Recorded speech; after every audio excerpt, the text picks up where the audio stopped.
This has been a hard week in terms of the pandemic. The state is now going under a mandatory mask order along with so many other places, and it seems like we are going backwards rather than forwards. Back when I was graduated from law school, I had to take a bar exam in Louisiana, and you studied and you study, and you have this adrenaline keeping you going based on fear. What if I don't pass it? So you give it your all, studying 18 hours a day, and it finally comes, and you dump out all that you've learned that you can on those exam pages, and you pass.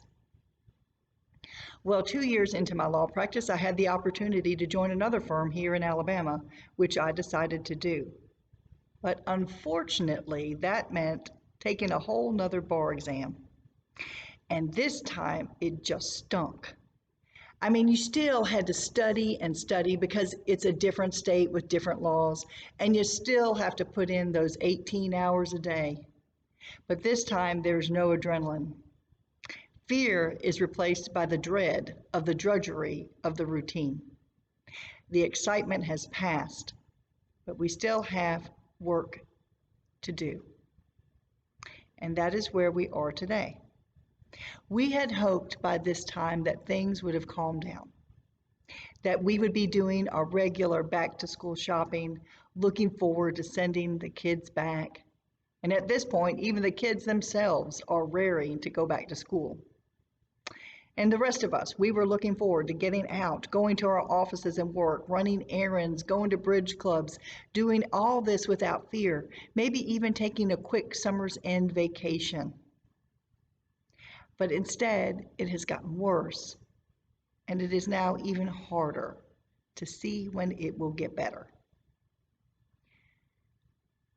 Paul writes in his letter to the Romans, "For the creation waits with eager longing for the revealing of the children of God. For the creation was subject to futility, not of its own will, but by the will of the one who subjected it, in hope that the creation itself will be set free from its bondage to decay and will obtain the freedom of the glory of the children of God." Doesn't that sound exactly like what we are going through today? The futility of creation. I do not know about you, but when I read this, I find that phrase troubling where Paul writes, God subjected all creation. In other words, God caused this. We do not like to think of our God as a God who sends bad things, who causes bad things to happen to us and to our world. We do not want to consider whether or not God caused disease and economic destruction in order to get our attention. A lot of people cannot fathom a God like that, and in fact, reject a God like that. And I can certainly see their point of view. I mean, who wants a God who bullies people into worshiping him?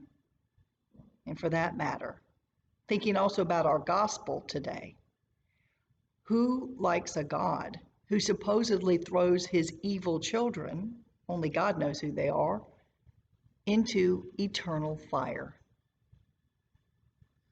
These are tough passages to think about, and so I want to start by going back to the beginning, to Genesis, the first couple of chapters. Do you remember the very first question after creation? The author of Genesis is thinking about the origin creation, its beauty and its breadth and depth, from heaven to the mountains to the seas and everything in between. But after that, his very next question is the problem of sin. Put yourself in the place of those earliest Jewish people listening to the stories of their God. Start with the story of Adam and Eve.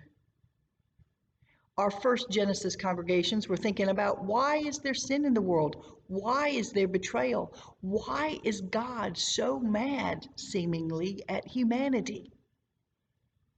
Why do things like bearing children hurt? Why is there pain? Why is it so hard to survive, to grow food? And then the stories go on to Cain and Abel. Why do brothers fight? Why do people murder each other? And so from the beginning, those very first people of the Jewish faith, the very first followers of God, were wondering, why is creation subject to hardship and futility? But at the same time, these stories and questions of hardship and evil and sin are preceded by and interwoven with all the lovely images of God's creation, the sun and the stars, the moons and heavens, rainbows, rain and growth, creatures of all kinds, from aardvarks to elephants to lightning bugs to camels, like the weeds and the wheat, evil and goodness, decay and beauty, existing and living side by side. Those first people of Genesis lived in a world where they looked to God to solve the problems of evil and hardship. They sacrificed to many gods to ward off illness and pandemics, to ward off droughts, to ward off death. They knew they needed peace and fertility and good crops to survive. And so those earliest people began to believe that the gods above controlled all of this, and they tried their best to keep them happy. And this went on from the beginning of time all the way through the time of the Roman Empire. Now, I do not believe that God sent this pandemic to punish the world. The God of the Old Testament and the God of the New Testament, read the book of Revelation, certainly could do something like that. If you believe the Old Testament, which we do, God sent disease to punish Pharaoh, and God sent disease to punish rebels in the desert who defied him and Moses. But that's not what it seems like is happening here today. Here it does not appear that one group is being punished. This tragedy is one where all of creation is literally being subject to the futility of COVID-19. I believe we are living in the wheat and the weeds, good and evil side by side. Now, you all have heard me preach on free will. God gives us choices which could result in good, but could also result in something going wrong. Not just people choices, but also cells and viruses, they randomly connect. There's a lot of chance built into our universe. I tend to believe the pandemic is an example where the cells within the system of the universe have gone awry. God knew that could happen in his system of free will. And when it does happen, he uses it in hope to bring more people to him. But he has an eternal solution through Christ to ultimately solve it. The ultimate solution of resurrection and new creation. In the meantime, he wants us to be like those people reading the Old Testament, looking to him in hope. You know, we are not able to explain all things about God. His ways are higher than we can fathom. Our God is so far beyond our ability to completely understand that it is incomprehensible how incomprehensible God is.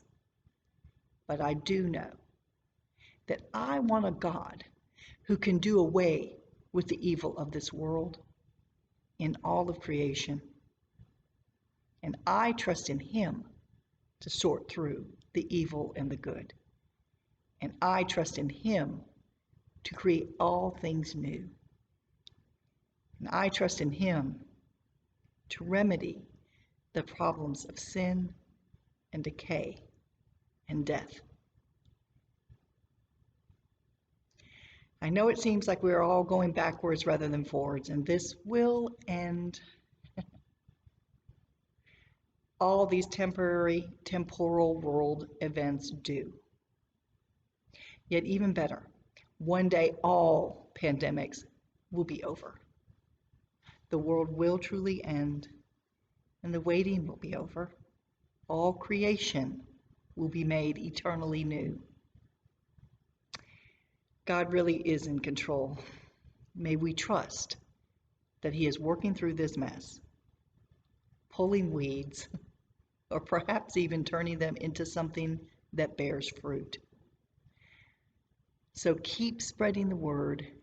Keep calling on our Father. May we trust him and hope in him in this and all times. And in the meantime, say your prayers and wear your masks. Amen.